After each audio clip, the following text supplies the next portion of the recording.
नहीं है विपिन शर्मा, ये जो बयान है कि बटेंगे तो कटेंगे, ये बीजेपी यानी योगी आदित्यनाथ ने जब से दिया, विपक्ष उसी ट्रैक पे फंस गया, उसी पिच पे आके खेल रहा है जिसपे बीजेपी चाहती थी। क्या इस ट्रैप में विपक्ष फंस चुका है और क्या इसी बयान के इर्द गिर्द अब सियासी दल जो है वो रहने वाले हैं आने वाले, चाहे 27 की बात हो या उपचुनाव की बात? देखिए, मुद्दा काफी गंभीर है और मैं आग्रह करूंगा, क्योंकि ये सारे वरिष्ठ प्रवक्ता हैं अपने अपने दलों के,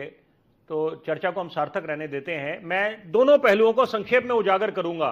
और देखिए, पत्रकारों से ये उम्मीद करी जाती है कि हम बिल्कुल निष्पक्ष होकर सारे पहलुओं को उजागर करें और यहां पर आईना दिखाने का भी काम करें।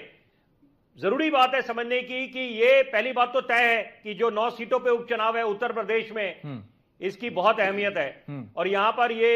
एक प्रेस्टीज बैटल भी है। और साथ साथ क्योंकि देखिए, ये बात अभी शाकिर भाई बात उसका कर रहे थे कि राहुल गांधी ने एक नाक में दम कर रखा है प्रधानमंत्री मोदी के, तो देखिए ये बात भी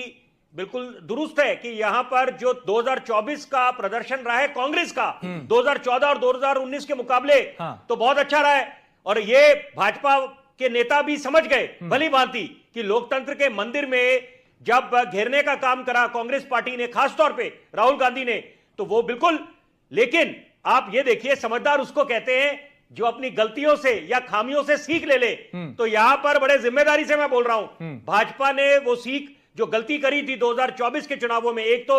400 पार, आत्मविश्वास होना चाहिए लेकिन अहंकार नहीं होना चाहिए, तो यहां पर वो सीख ले ली। जो कमी पेशियां थी, जो बोला जा रहा था all is not well between Modi, Amit Shah and Yogi, all is not well between BJP RSS, तो ये जो हरियाणा के चुनावों के नतीजे आए हैं, ये दर्शाते हैं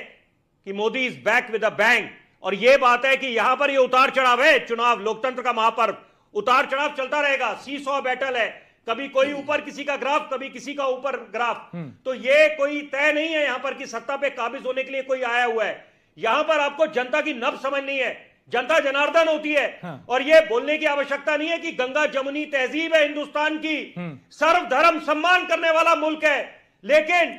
मंथन करने की आवश्यकता है सारे राजनीतिक दलों को कि आप अपने गिरबान में झांक के देखिए कि आप अगर एक तरफ, देखिए ये भी बात है तय कि अगर आप, शाकिर भाई बोल रहे हैं, मैं उनके साथ भी इत्तेफाक रखूंगा, लेकिन साथ साथ एक सवाल भी पूछूंगा कि आप जय फिलिस्तीन के नारे लोकतंत्र के मंदिर में लगाते हैं, या जब आप ही के नेता ने बांग्लादेश की बात करी थी कि हिंदुस्तान बांग्लादेश बन जाएगा, हालात वो बन जाएंगे, तो क्या यह गंभीर मुद्दा नहीं है? आप ये बोल के नहीं पल्ला झाड़ सकते कि वो उनका निजी बयान है, आपको इसका खंडन करना चाहिए था। और यहां पर कम से कम कुछ मुद्दे जो राष्ट्रहित, हम नेशनल सॉलिडेरिटी की बात करते हैं, राष्ट्र सर्वोपरि, नेशन फर्स्ट, किसी को समझाने की आवश्यकता नहीं है। और बड़ी जरूरी बात मैं आपके सम्मानित दर्शकों तक बोलना चाहता हूं, आज रोक नहीं पा रहा,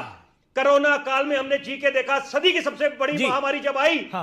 वहां पर न हिंदू, न मुसलमान, न सिख, न ईसाई, मानवता सबसे बड़ा धर्म, कि यहां पर हम मानवता, हमने किसी का भेदभाव नहीं करा कि पहले अगर ऑक्सीजन पहुंचाना है, प्राण वायु जिसको बोला जा रहा था, हाहाकार मच गया था, किल्लत मची थी सिलेंडर्स को लेकर, यहां पर राष्ट्र सर्वोपरि और मानवता को अपनाए, तो ये दिन भी दूर नहीं कि जब हम हिंदुस्तान को महाशक्ति बना पाएंगे, विश्व गुरु बना पाएंगे, आत्मनिर्भर बना पाएंगे। ठीक है, ये हम बात करें मोहब्बत की दुकान, या वो सारी बातें समझने की आवश्यकता है। देखिए, ये देश सबका है, तो स्वाभाविक बात है कि सब देश प्रेमी होंगे, चुनाव की प्रक्रिया तो आती जाती रहेगी, ये लोकतंत्र का महापर्व है, फेस्टिवल ऑफ डेमोक्रेसी है, लेकिन अपना दायित्व भी समझना है कि जनता, बड़ी जरूरी बात, जनता नेताओं को क्या समझती है, रोल मॉडल समझती है, आदर्श समझती है। तो आप लोग कुछ ऐसी नजीर पेश करे